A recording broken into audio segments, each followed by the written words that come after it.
Yo, what's going on, guys? Chris Ponte here, Overtime Athletes. Again, I have my friend John Madden here, professional pitcher for the Padres organization and the Mets organization. And what I wanted to do today is kind of a more finer details of pitching mechanics. And if you can share a couple of tips to maybe increase or something mistakes they may be making that could support them in throwing faster, throwing better as a pitcher. Absolutely, absolutely. Now, one of the things I noticed, especially with the guys that you're training, older guys, high school plus pitchers, they don't necessarily have an issue with creating enough energy, but a lot of them are leaking their energy, losing their energy, and I call those velocity killers, okay?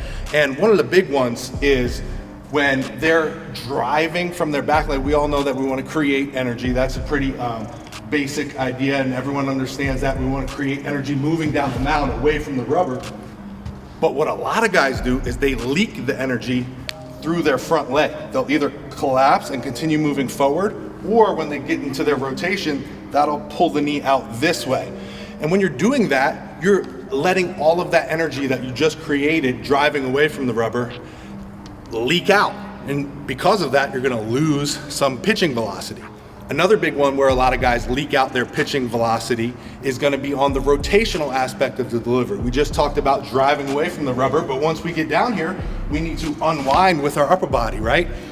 What I see a lot of guys do is they'll fly open with their front side and they don't really block off. Think about it this way. If you're running with a flag, a pole with a flag on it, you're running this way, you're creating energy this way, but the flag's going that way, right? So if my front side, my pole to the flag is going this way, my arm's gonna be flying out this way, right? So I'm gonna be leaking energy this way, and I'm not blocking it off or leveraging it.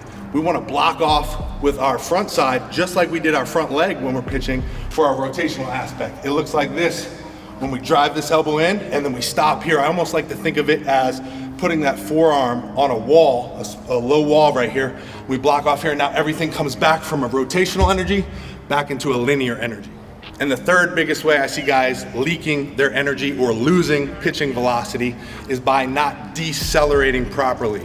And what deceleration looks like in the pitching delivery is after I release the ball, my arm is gonna pronate, and that's gonna help me slow down my arm as I finish the throw. But guys who don't pronate well enough, they come through that ball, they'll get around it a lot of times. First of all, they're gonna put a lot of stress on that elbow.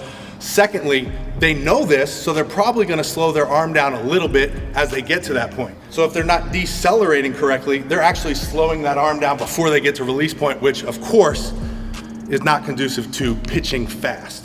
I got one bonus tip for you guys, and it's for the guys who are opening up early, okay? When they start to drive away from that rubber and that front side, those hips start to open up early, they're leaking that energy. What you need to do as a pitcher is you want to stay as closed as long as you can moving down that mound. So what I tell my guys is we want to start moving down that mound and stay closed with our front foot as long as possible, and then open it fast as we get down there. That's gonna help our hips explode open. That's gonna help us get some hip to shoulder separation, which is very important for pitching velocity, and it's gonna help us generate more energy so that if we leverage it correctly, we can transfer it through our kinetic chain, up our body, and out through our arm and our release point. So that's just a few of the killers. I actually have a video, 9 pitching velocity killers, if you want to check that out. But thank you for letting me share. Absolutely, man. And that channel, your channel, You Go Pro. You Go Pro. Check that out. You guys can check out. He's got actually 9 full tips. I think that's amazing. It's amazing to me how in any sport it breaks down to essentially physics. You know what I mean? All you're trying to do is really essentially physics broken down, where you're just trying to be as efficient as possible in any movement. I talk about this a lot with speed and jumping, and you guys can see when it comes to pitching as well, you just don't want to be able to lose or be inefficient in any one of your movements. And it's awesome to sit here and hear you say these things, and each tip it makes perfect sense when you think about it. All you're trying to do is create as much energy and force as you possibly can, and that breaks down into certain technique that they might be flawed in.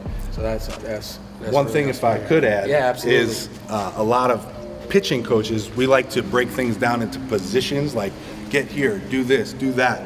But just like you said, it's about creating that energy and transferring it through your kinetic chain, but you also have to have good timing in doing that, sequencing those movements. So you're not robotic and it's fluid. And then if you can train those movements in the gym, like Chris shows you how to do with his players, that's when the magic happens. That's when you get elite pitchers. Gotcha. Awesome. Thank you so much, man. I thank really you. appreciate it. Like you said, you go pro. Check them out if you're a baseball player.